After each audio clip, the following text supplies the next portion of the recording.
Hey everyone, how's it going? So today we're going to take a quick look at the current color keyword in CSS.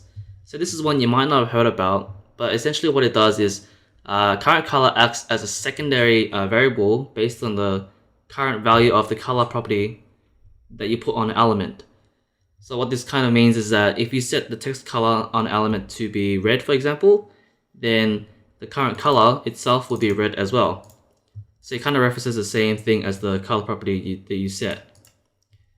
So this could be useful if you want to keep colors in an element consistent. So for example, you want to set the border color as the text color. This is one way you can use it. And this way you can also make the CSS less repetitive. So you would only need to change the color in one place, and current color would just reference everything. Reference the color property. So this might not be as useful since we have CSS variables now, but it's also a good trick to know just in case the need ever comes up to use it. So let's jump into a quick example now. Here I just have an index.html file and I have a CSS file linked in. So let's first create a box, and we'll also have some text in here with the paragraph, and we'll just have some dummy text.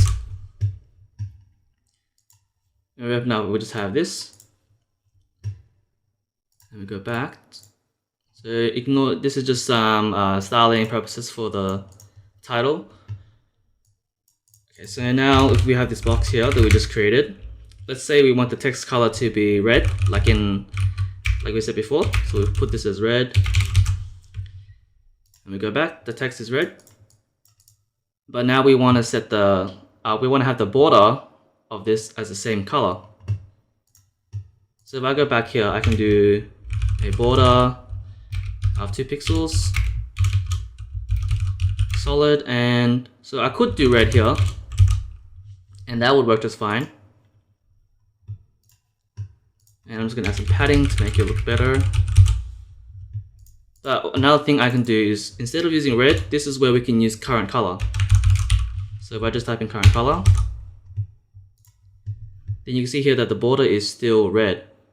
And that's because the current color has read the value of this color property that we set right here. So that's essentially the main usage of current color right here. But another thing that we can do is, so current color will, if it doesn't have a color property here, it will inherit off the parents. So to show you this, we can make a parent, and we can also make a child. And the child would have a P with some dummy text as well.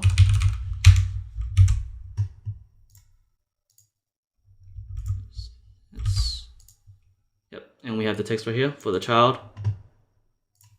So now if we go back and we do the parent, target the parent,